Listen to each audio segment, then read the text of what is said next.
मुश्किल के दौर में हर कोई बहाने की चादर ओढ़ लेता है, पर जो हारी हुई बाजी पलट दे वही असली शेर होता है। शेर जंगल का राजा होता है, ये बात सबको पता है, लेकिन उसे जंगल का राजा बनाया किसने, ये बात किसी को नहीं पता। शेर से भी ज्यादा बड़ा होता है हाथी, शेर से भी ज्यादा गति से दौड़ सकता है चीता, शेर से भी ज्यादा चालाक होती है लोमड़ी। शेर बाज की तरह आसमान की ऊंचाई नहीं छू सकता, न तेज है, न ताकतवर है, न चालाक है ये शेर, फिर कैसे ये जंगल का राजा कहलाता है। शेर अपनी सोच की वजह से जंगल का राजा है। एक कहावत है, शेर खुद अपनी ताकत से राजा कहलाता है, जंगल में कभी चुनाव नहीं होते। शेर खुद से 10 गुना बड़े और ताकतवर हाथी को मार गिराता है। हाथी की ताकत जानते हुए भी शेर की सोच उससे कहती है कि मैं हाथी को मार सकता हूँ, और दूसरी तरफ हाथी ताकतवर और बड़ा होने के बावजूद शेर को देखकर ये सोचता है कि मैं इसका मुकाबला नहीं कर पाऊंगा। जंगल में शेर से ज्यादा ताकतवर जानवर मौजूद होते हैं, लेकिन फिर भी शेर ही राजा होता है, क्योंकि शेर अपने कॉन्फिडेंस और लड़ने के एटीट्यूड की वजह से जंगल पर राज करता है, और बाकी जानवर खुद को कमजोर और शेर को ताकतवर समझने की वजह से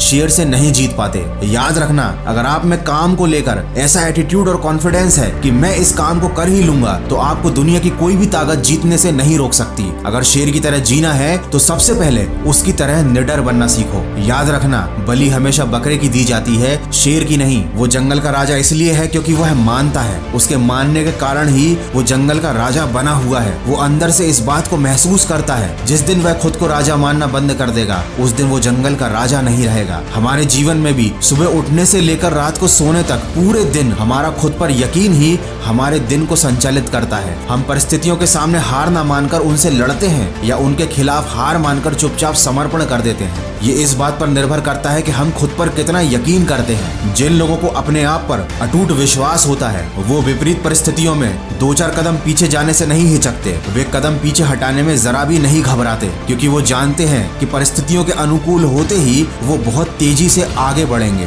दोस्तों, शेर शिकार का कर्म करता है और उसे फल में मिलता है भोजन, लेकिन वो फल के लालच में कर्म नहीं करता, उसे कर्म करने में मजा आता है। शेर को शिकार करने में मजा आता है, तभी तो वो किसी और के द्वारा मारा गया जानवर नहीं खाता। यही बात आप पर भी लागू होती है। अगर आपको कर्म करने में मजा आने लगा तो आपको फल अपने आप ही मिल जाएगा। अधिकतर लोग केवल फल के लालच में उसके पीछे भागते रहते हैं, सफलता के पीछे, पैसों के पीछे, प्रसिद्धि के पीछे भागते रहते हैं, लेकिन असली सफलता उनको मिलती है जिन्हें सफलता प्राप्त करने के लिए किए जाने वाले जरूरी काम करने में मजा आने लगता है। दोस्तों, ये बात तो आप सब जानते हैं कि झुंड में शिकार कुत्ते करते हैं, शेर केवल अकेला ही काफी होता है। इससे हमें ये सीखने को मिलता है कि अकेले जीना और अकेले चलना सीख लो। जो भीड़ में चलते हैं वो भीड़ में ही खोकर रह जाते हैं। तो शेर के जीवन से हम 3 बातें सीख सकते हैं। पहला तो हमेशा अपने आप को विनर समझो, हमेशा खुद के ऊपर पूरा विश्वास रखो। दूसरी बात, अपने कर्म या अपने काम को मजे के साथ करो। अगर आपका अपने काम में ही मन नहीं लगता तो सफलता मिलना तो बहुत दूर की बात है। गीता में भी कहा गया है, कर्म करो, फल की आशा मत रखो।